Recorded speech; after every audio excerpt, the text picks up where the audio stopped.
Good afternoon, everyone. It's 12:32. I'll call this Economic Development Project Team to order. I want to welcome my two colleagues who are joining us today and will be a part of EDPT this year. So we have Commissioner Isasi and then our new commissioner from the First Ward, Commissioner Drew Robbins. So we'll get started with reviewing and approving the minutes. So commissioners, you'll find in your packet the minutes from our last meeting. Can I get a motion to approve those? So moved. Support. All right, moved and supported. All in favor say aye. Aye. Those opposed? It carries. All right, commissioners, we have two discussion items today. And then we'll get any verbal updates from any of our partners. So typically with this, it's a lot of updates and then asking questions and kind of giving our head nod for things to move forward. So we have two items, and we'll have the first one. We'll have our Director of Economic Development tell us about this, and then we have our Development Center report. And we'll ask Mr. Overman to come up and share that. All right. All right. Happy New Year. Happy New Year. Yeah, thanks. Good evening, commissioners, in the first EDPT of 2020. Afternoon. Afternoon, sorry. Good Afternoon. afternoon, sorry. Feels I'm thinking like ahead evening, here. but- Good afternoon. Good afternoon. Sorry.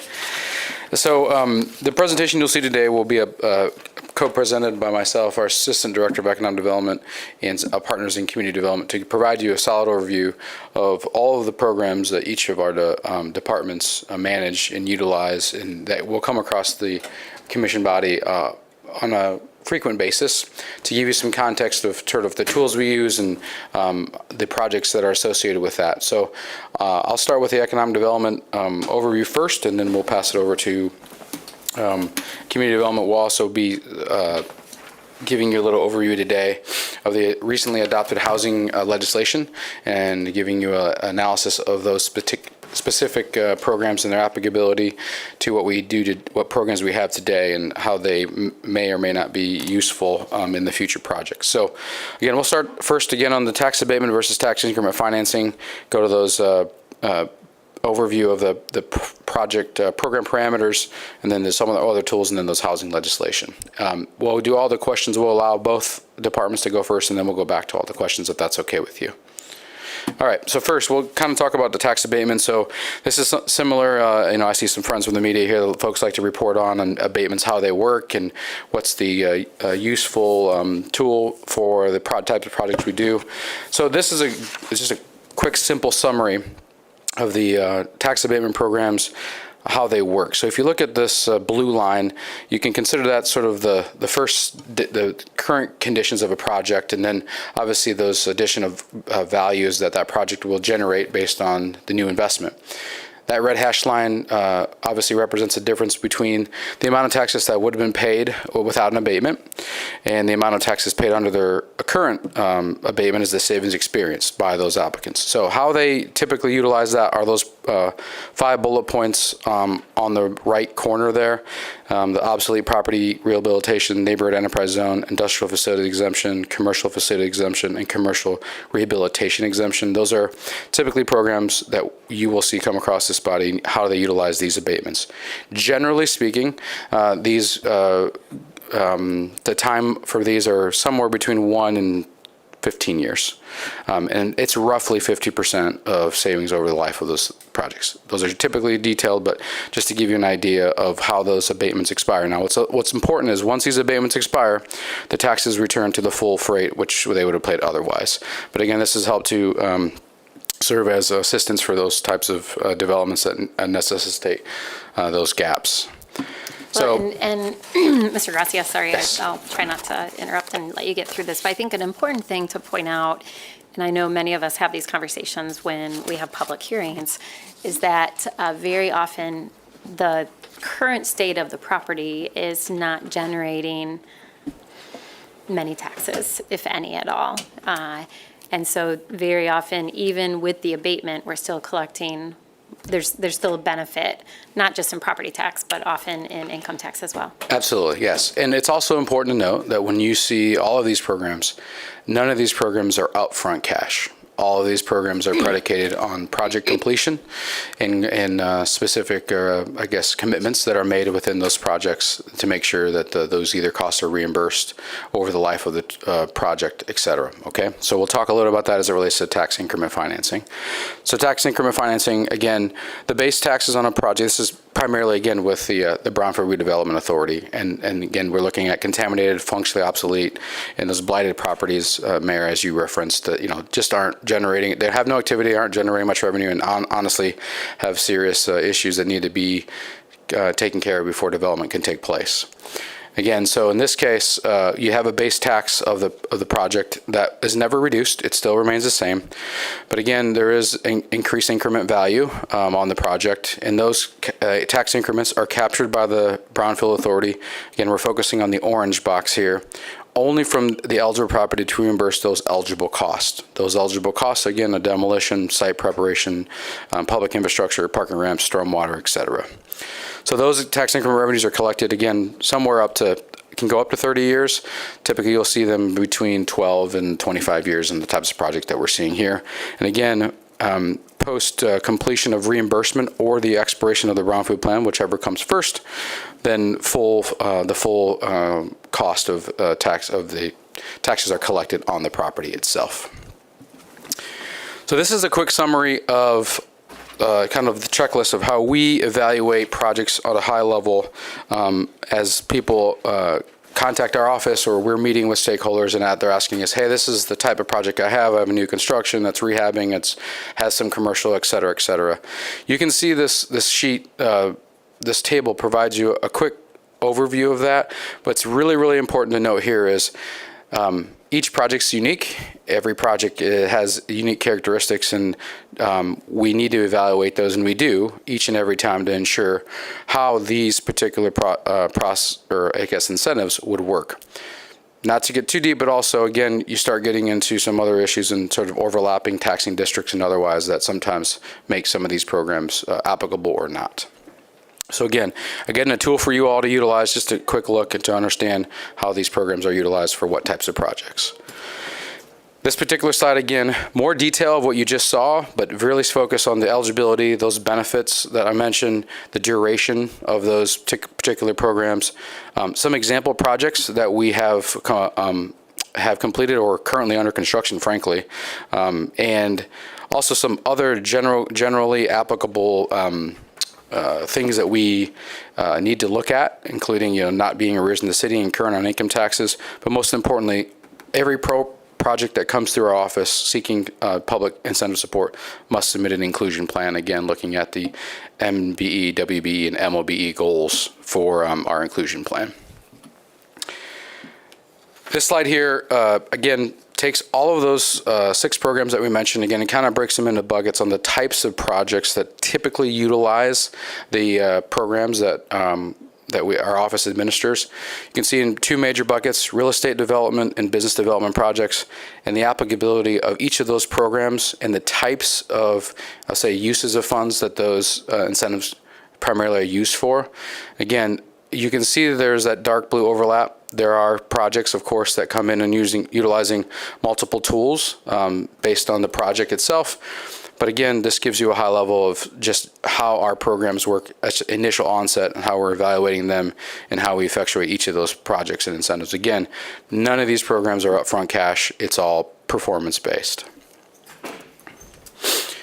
So one of the additional things that we need to, our office manages 10 different boards and authorities, and there are other development support programs that we manage through Brownfield Redevelopment Authority and Corridor Improvement Authorities to help drive investment. Not all of those types of support programs will come before the City Commission because those are administered directly from the Brownfield Redevelopment Authority or the Corridor Improvement Authorities themselves. But again, a good overview of how those programs work, and you will see sometimes, again, a particular program will have multiple funding support policies. So what you'll see even this afternoon at 2 o'clock for our public hearing, it'll be a good example of a project that has used multiple tools that are noted, and again, not every one of those approvals have come through the City Commission, but the particular one, which today will be the local Brownfield Fund, is required to come to City Commission. So again, all additional tools that we have at our disposal, and we evaluate project by project. So we're going to transition now to this new enacted housing legislation programs and their evaluation. I'll ask our Assistant Director to come up, give the analysis of this particular these particular pieces of legislation and then move into the community development presentation. All right, thanks. Good afternoon. I'm John O'Closter. I'm the Assistant Director in the Economic Development Office. And I'm going to do my best to give you sort of our first take on some of these new housing bills that have been approved, signed by the governor late in 2022. I'm going to cover 3 of them. One of them is real easy, so I'm going to spend most of my time on 2 of them. And then the last one will be covered as part of the community development portion of this presentation. So on this slide, I'm going to start at the bottom actually and just note that there was an amendment to the neighborhood enterprise zone legislation. Jeremiah spent a little bit of time talking about that earlier in this presentation. The amendments to that do not change anything for us. It simply expanded the ability to use that program to communities that couldn't previously. So there's no change to the neighborhood enterprise zone program for us. So I'm going to spend time then on these 2 bills, Public Act 236 and 237, that did create 2 new tax abatement programs. So Mr. Gracia went through the 2 types of programs, abatement and tax increment financing. These are abatements, so they work to reduce tax burden on certain projects under certain circumstances. The table you're looking at provides a good overview. I'm going to kind of summarize that by going through first the similarities, because there's a lot of similarities between these 2 programs, and then just touch briefly on what makes them a little bit different. So what is the same about these 2 programs, the Attainable Housing Facilities Act and the Residential Facilities Exemption Act, is that they both pertain only to rental housing, not to owner-occupied housing. Both of them can be either a new construction or a rehabilitation project. The process that is required to consider a project under these would be the same as what the City Commission would be used to in terms of creating a district, having a public hearing, and then considering an application also with a public hearing. So the process is very similar. Both of these do have an affordable housing requirement component to them. What that means, and it's the same for both of these, that a minimum of 30% of the units in the project must be rented to individuals or households who have a modified gross household income, and there's some definition of that in the legislation, that's no more than 120% of the Kent County area median income. A municipality can choose to adopt a lower number if they would like to, but 120 is what's in the legislation. And then the rent can't be more than 30% of those individual households' income. So it's a multi-part sort of formula there, but it is a requirement. Both programs require that the owner income certify those qualifying units, so they must implement a process to ensure that those renters qualify. The law says that the local unit of government may audit that if they wish to, and they may choose to contract with a third party to do so, and they may pass that cost on to the project owner. And then from a benefit perspective, both are the same. They both provide a benefit that's similar to the Neighborhood Enterprise Zone program. However, the difference is that the Neighborhood Enterprise Zone program would apply to every unit in a project. These programs would only apply to those qualified units. So the tax exemption would be less valuable from a tax savings perspective than the Neighborhood Enterprise Zone program. So that's the overview of the similarities. They're much more similar than they are different. The difference, the Attainable Housing Facilities Act is for projects that have buildings with 4 units or fewer, and the Residential Facilities Act is for projects that have buildings with 5 units or more. Both require the establishment of a district. As I mentioned, the requirements for the district are a little bit different. So the Attainable Housing Facilities really doesn't have any requirements for the district. The City Commission could establish one wherever they wish to. The residential facilities districts must be an acre or more in size. So small detail there. There is also a minimum investment amount required for a rehabilitation project, and that's slightly different as well. For the Attainable Housing Facilities 4 units or less, the investment has to be $5,000 or more. And for the residential facilities exemption, it has to be $50,000 or more. So that's sort of a high-level overview of these programs. There's a lot of it that's familiar to us, having read through the legislation in terms of process and protocol and notification and application process. The affordable housing requirement is obviously different and unique. That's not a requirement of any other legislation that we deal with. And so, after getting a bit of an understanding of these, we're thinking about them in terms of what opportunities does this present that we don't currently have tools for or aren't currently doing.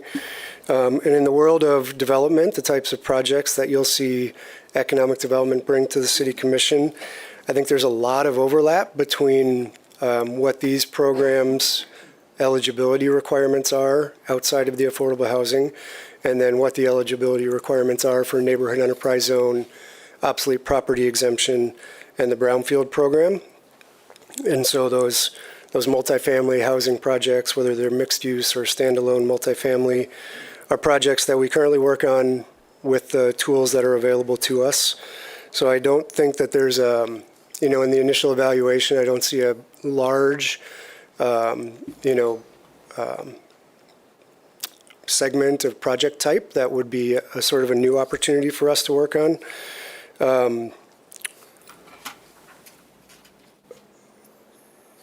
With that, I think it is, it's worth saying that that subset is not zero, probably, that there may be project types out there.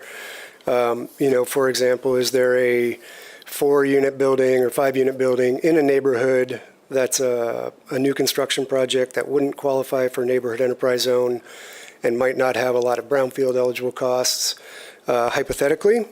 That could be true. The cost benefit analysis that a developer would do for that project would have to take into account, obviously, the affordability requirements that were established and the loss of revenue that they would experience from those requirements compared to the savings that would be available to them through the tax abatement.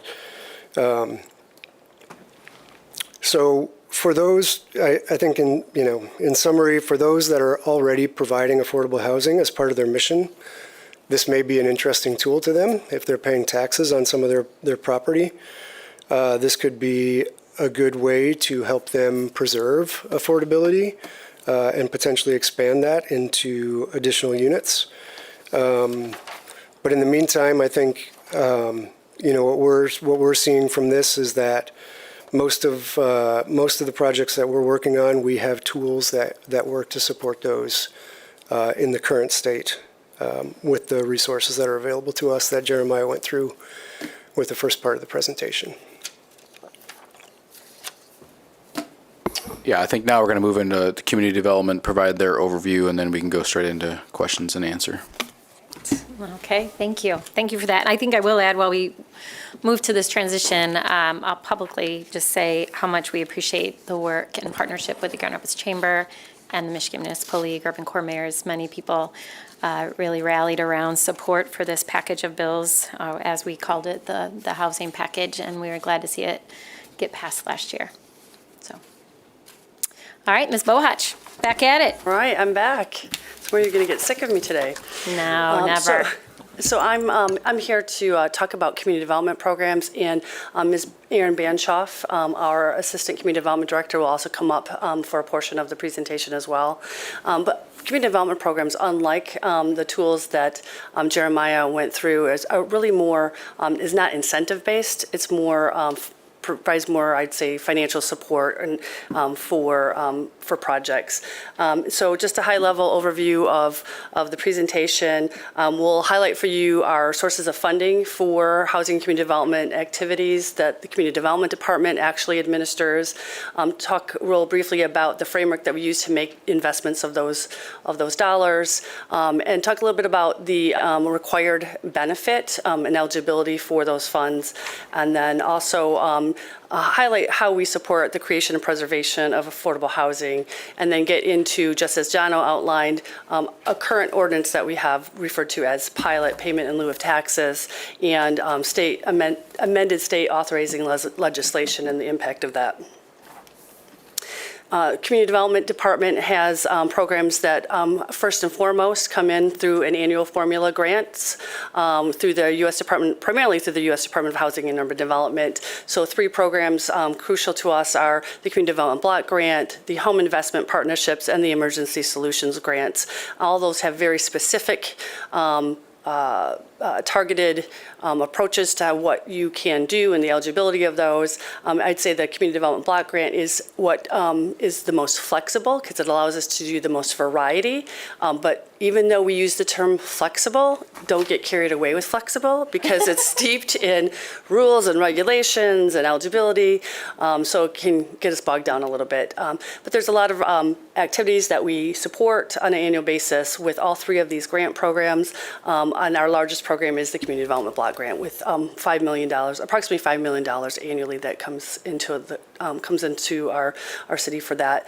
A variety of activities that support to improve housing, the living environment, and economic opportunities for low and moderate income residents. The Home Investment Partnership is really our key resource, even though it's small, $1.4 million for us to support development of affordable rental and home ownership units in the community. It also, we can do rental rehabilitation as well as provide rent assistance. The Emergency Solutions Grant is actually, you can see we just had that big conversation about homelessness. Our actual annual award of funds is not that large, $320,000 on average what we receive. And again, we had some great conversation this morning about those resources and how we use those. Primarily for us, focusing on rapid rehousing, prevention, as well as some more permanent housing solutions. And then also, the Community Development Department has a small allocation of the Burr Memorial Justice Assistance Grant Program. And this amount that you see here is what we actually allocate into the community. It's more than that we actually receive, but we share that with Kent County Sheriff's Department. Their use of the funds, and we administer it here at the city, they typically purchase technology and do technology enhancements with their portion of the funds, and we focus on neighborhoods, neighborhood-based crime prevention in partnership with the police department. Then there's competitive grants. The Community Development Department is always looking and scanning for what types of grants are available. It can be a variety of things that we have supported over the years. So it could be through the federal government, the state government, and even private philanthropy. And so while this is just showing you a snapshot of what we have on the books right now, we've had a myriad of competitive grants over the years, touching on a variety of issues supporting the community. And oftentimes we may be the applicant and we may oversee those funds, but we work with nonprofit organizations in the community that are actually providing the services in most cases. So here's examples of our lead grants that we have that impact housing development and rehabilitation. So our staple is the Lead Hazard Reduction Demonstration Grant. Our most recent award was $4.23 million. That actually concludes in December of this year. We are able to provide up to $20,000 of lead assistance and an additional $5,000 to address non-lead related health and safety issues. And that is for owner-occupied as well as rental units. And we have actually received 8 of these grant awards since 2003. And then we've received approximately $23 million over that time period. And I just would like to mention that not only are we doing sort of the construction piece of this, but those resources also support outreach, contractor development, and training, health safe work practices training. So there's a variety of other, support services that actually go into this work that that's supported with that $23 million. And Connie will apply for that again. We will apply for that again. So We rely on that very heavily. We work in combination with our existing housing rehabilitation program as much as possible, so that we're doing combination projects so that we're able to maximize the investments that are going into properties. So the Michigan Department of Health and Human Services, what's called the CHIP grant, we currently, for this fiscal year, have $700,000. This is a very narrowly focused grant for addressing lead-based paint and water hazards, not just in homes in Grand Rapids, but in Kent County. And these are actually properties where the health department have identified children who are lead poisoned, who have elevated blood lead levels, and they refer them to us for that abatement. And this is actually a full abatement program. Our traditional program is primarily uses interim controls because full abatement is very, very costly. The Michigan State Housing Development Authority, the My Hope grant is brand new. In fact, we haven't even started it just yet, but there's $500,000 coming into the city for at least 25 properties to receive energy efficiency improvements. 20 of those will be improved through the community development's housing rehab and lead hazard control programs, so in coordination with that. And then there's 5 homes, this is pretty exciting, through our Office of Sustainability, where they will be doing a renovation pilot and identify 5 properties that will have really deep retrofitting improvements made, and potentially even electrification where it's feasible through their initiatives. The community development programs, we allocate those resources under what we call the Neighborhood Investment Plan. So I have 2 commissioners who serve on my committee, so we'll be much more, we have a veteran, and Mayor Bliss served for many years prior to that before becoming the mayor, and now Commissioner Robbins has joined us. So you'll be actively engaged in that process, but the Neighborhood Investment Plan is really our framework and our strategy of how we put those federal dollars that we talked about in terms of that formula grant into play into the community, how we make those investments. And first and foremost, they align with our 5-year housing and community development plan priorities and needs that were identified in that plan, and these are the outcomes, so that when we solicit for applications, we're basically saying, come one, come all, but you need to address one of these 8 outcomes. So we talked about those 3 formula grants, CDBG, Home, and ESG. We received a supplemental allocation through the American Rescue Plan Act. So Home ARP funds came into the community. We received $4.63 million. It required to have its own plan.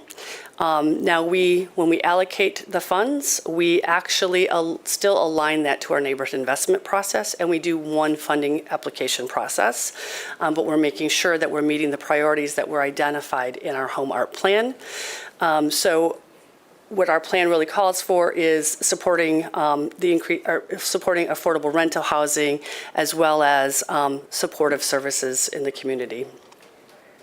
And these funds are targeted for really focused on prioritizing those who are experiencing homelessness or at risk of homelessness and other vulnerable populations. I often ask, what are other vulnerable populations? So often we would refer to perhaps households that were experiencing domestic violence or persons with severe disabilities are good examples. Our resources for those formula grants require us to meet there's a required benefit eligibility that comes in 2 ways. It's either a direct individual benefit, or it's an area-wide benefit. We use this target area map that you see here as in particular for our target area benefit because those are comprised of census tracts that meet low mod income eligibility requirements. So our programs really need to target individuals who are at or below 80% of the area median income. And there's an example for a 1-person and a 4-person at this time that would fall in that, of what that income would be. And then there's also presumed benefits when it comes to for individuals for elderly, homeless, and severely disabled. community development also has, we're also asked the question about affordable housing and, what role do we really play in affordable housing? And we think we have a significant role, even though we have limited resources in terms of creating and preserving affordable housing in our community. We have, so when we think about the multifamily developments, often you'll see in front of this project team because they're projects that are getting incentives through economic development. The Community Development Department sort of manages the payment in lieu of taxes process when developers are putting those applications into the state. We facilitate through the City Commission that request to receive payment in lieu of taxes. We also provide letters of support that outline significant community investment around that project area to help them with their low-income housing tax credit application. And I'd like to acknowledge Erin Banshoff, who drafts nearly every one of those letters, and her team, who spend countless hours making sure that we can identify all those investments, because it's a really important factor in that application process. And Mishta has said over the years that Grand Rapids has some of the best letters they've seen. So thank you to my staff for doing that. Single family support in terms of acquisition, development, and resale, and infill construction. So we provide financing and gap financing to help support those types of activities, multifamily and single family. We have a small amount of money that we provide for operating support to community housing development organizations that are very small nonprofit housing developers to be able to have some added support, operating support. Our housing rehabilitation programs, we talked about that. We have the city's Home Buyer Assistance Fund that provides down payment and closing cost assistance, as well as our code compliance that really is ensuring that in general we have health and safety and structural issues addressed in housing throughout the city. And then I'm going to turn it over now to Erin Banshoff, who is our Assistant Community Development Director, to talk about the payment in lieu of taxes and the amended state legislation.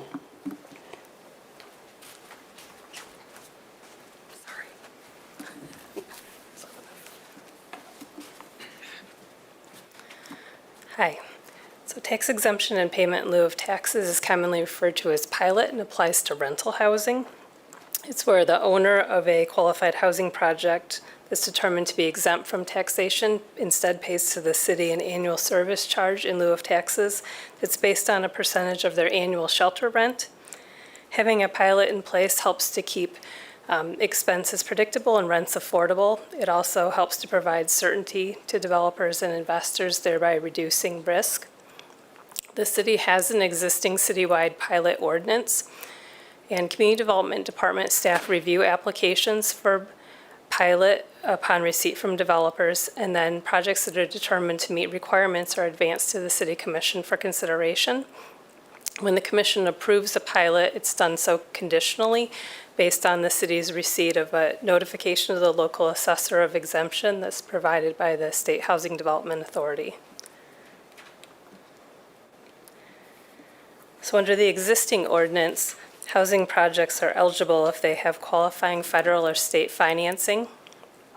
They serve lower income families, so that would be families that have income at or below 80% of the area median income, or are elderly or handicapped. And then they have to be owned by a qualified entity as well, so that would be a housing cooperative, a qualified nonprofit housing corporation, or a limited dividend housing association. With the legislative change that's taken place, at its discretion, the city may amend the existing ordinance to include housing projects that are being developed for workforce housing. So those would be projects that would be occupied by households with income at or below 120% of the area median income. So under the existing ordinance, the pilot's applicable to all rent-restricted units that are occupied by low-income individuals. And under the amended act, the pilot may also apply to all units that are used exclusively for workforce housing.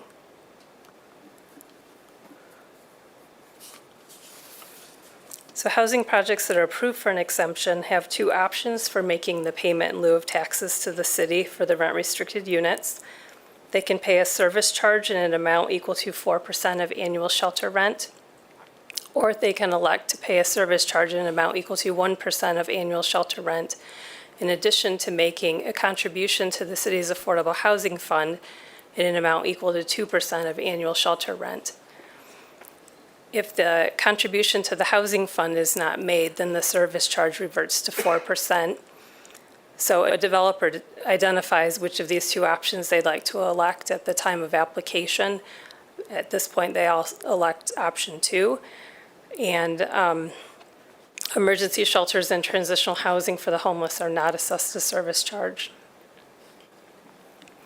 The amended act proposes another way to calculate the service charge, which is displayed. We don't necessarily have to do this. We could stick with our current practice. We could also identify a different service charge as long as the charge does not exceed the amount of the ad valorem taxes.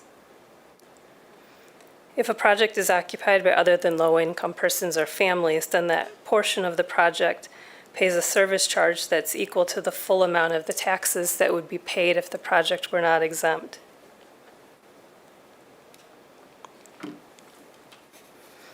As is, a pilot remains in effect for the term of the qualifying financing, and there is a mortgage or a regulatory agreement in place for the financing. If workforce housing is added to the local ordinance, the projects would be subject to a covenant running with the land that restricts the land use to workforce housing, and then the pilot cannot exceed 15 years. Some other items of note are for a pilot to be effective, the project owner must file with the city a notification to the local assessor of exemption. Again, that's issued by the Michigan State Housing Development Authority, and that notice must be received prior to November 1st of the year preceding the year in which the exemption is to begin.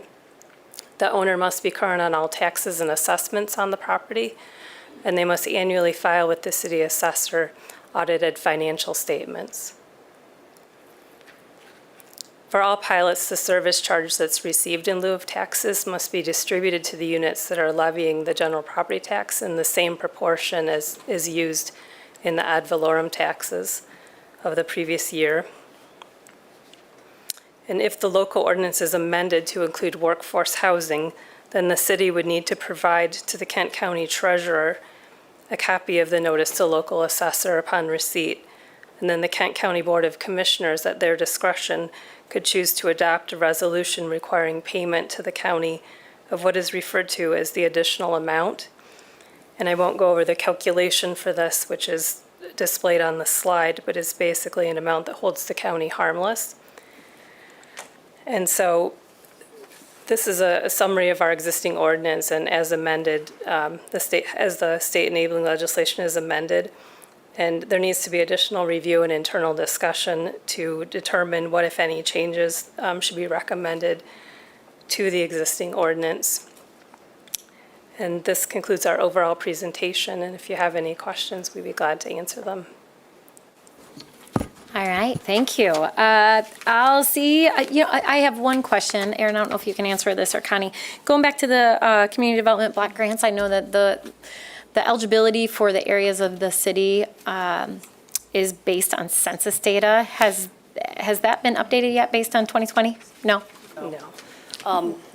It takes, what, about 5 years? At least 2, 3, at least. Yeah, it's getting better, but that data is really slow to come out in terms of the form that we get to use it, HUD allows us. So Aaron just said it used to be 5 years it would take when the census is completed before we would actually get that. Aaron's saying it's about 2 to 3 years now.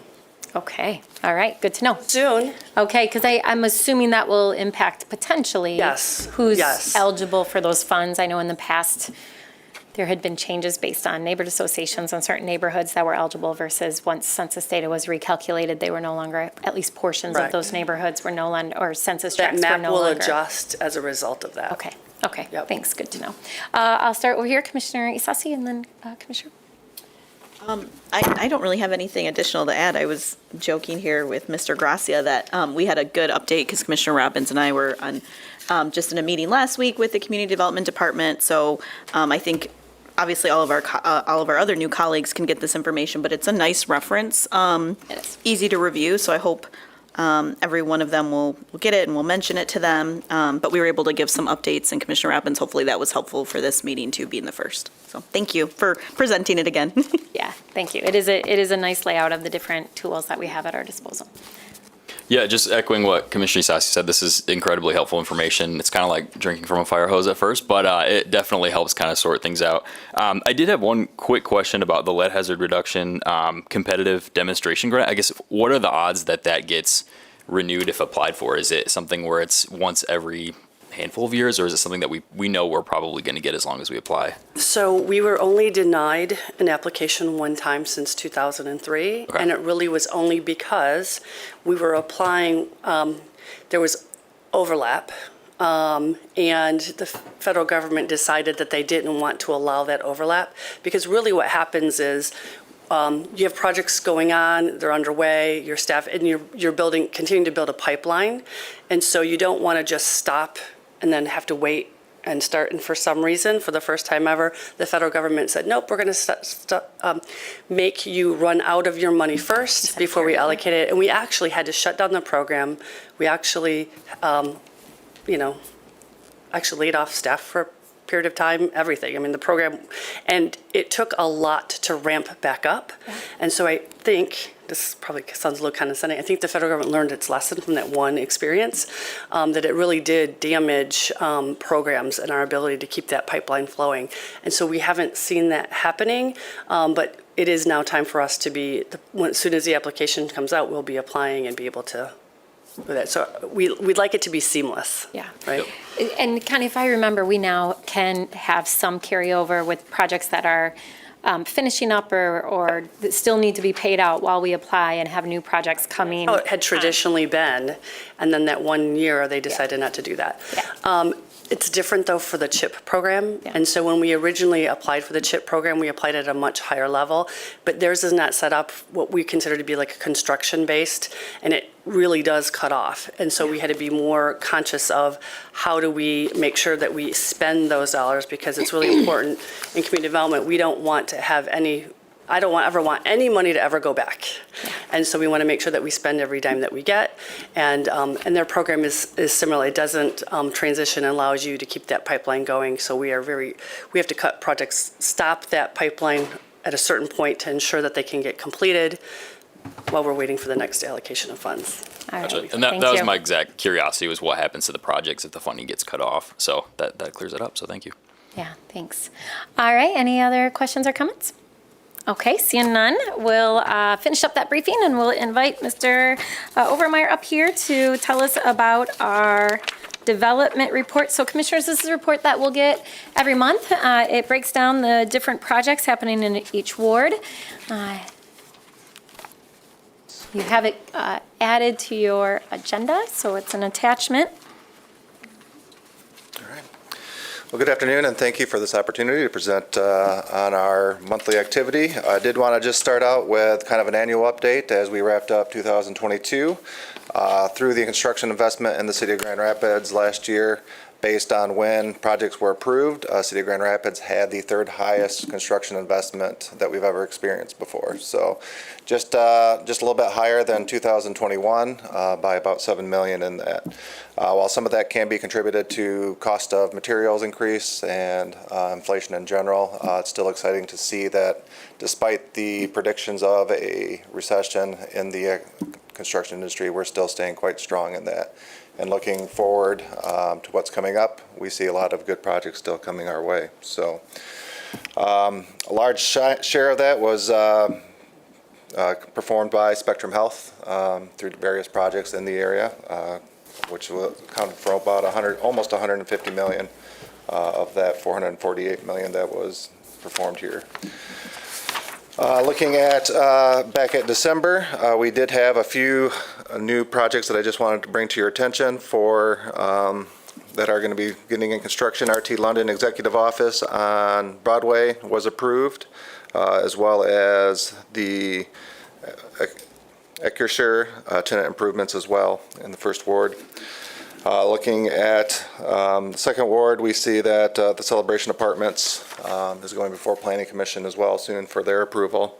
And a new hotel, Home 2 Paragon Drive, was approved as well coming soon for construction. So with that, I'll open up to any questions on any of our activity. All right, thank you. Anyone have questions for Mr. Overman? Thank you.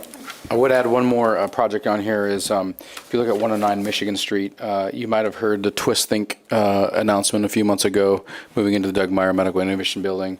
Their commercial permits are there now, and this December report, again, fitting out the existing 6th floor for their new corporate headquarters.